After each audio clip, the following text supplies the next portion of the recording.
What's up, guys? Happy 2020. We're still working on the SVT Focus.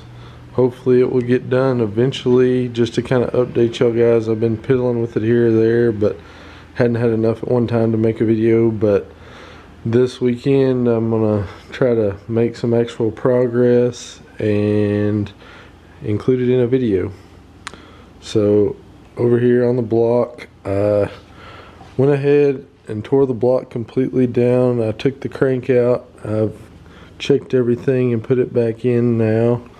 And that was some of the stuff I was doing while I had it, while I didn't video, but crank's back in.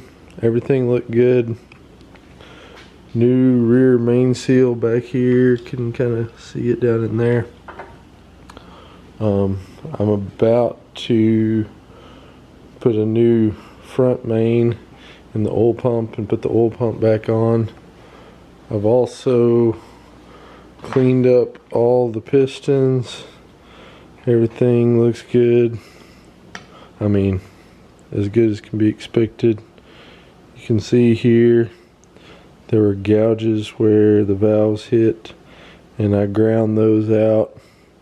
Just, I didn't want to burr creating a hot spot, but those are ground out. That'll drop compression a tiny amount, but we're not building a race engine here, just a daily driver. But other than that, all the pistons are cleaned up and looked decent. So I'm going to continue on. I'm probably not going to do a bunch of long recording and then putting it in fast forward. I'm just going to do stuff, stop, show progress in a little bit of a video, that sort of thing. So let's get started. Alright guys, a weekend worth of work, and this is where we're at. Over here I used my drill press valve spring compressor to put the new valves in. See, that's just a socket that I ground the side off of to use as a valve spring compressor, and got the new valves in. Obviously got the head torqued down.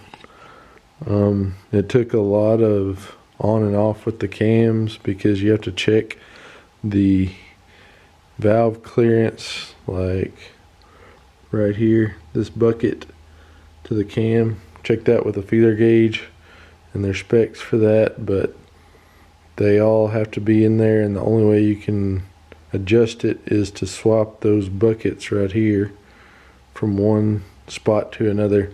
And I know the intake cam was in and out at least 6 times to get everything adjusted. Just put it in, check them all, write it down, take them back out, swap them around, go on. Anyway, so valves are in, cams are in, valve clearance is adjusted, got the new water pump here, and I think the next step is going to be timing it. I did not put the windage tray over there on yet. I'm gonna wait until after I time it, that way I can see when the pistons are up, down, etc. So I can look at all that while I'm timing it, but that'll be the next step. Then it'll be time for the windage tray, oil pan, and we'll be looking at putting this thing back in the car. It's kind of crazy that it's taken me this long to get around to all this, but stay pretty busy. Anyway, I was thinking about, while I was working on this, about how I did this video. I think the content would be better if I had recorded working, so I could put that in fast forward for you guys to watch. It's probably going to be kind of boring to just say, this is where I'm at, skip a whole weekend.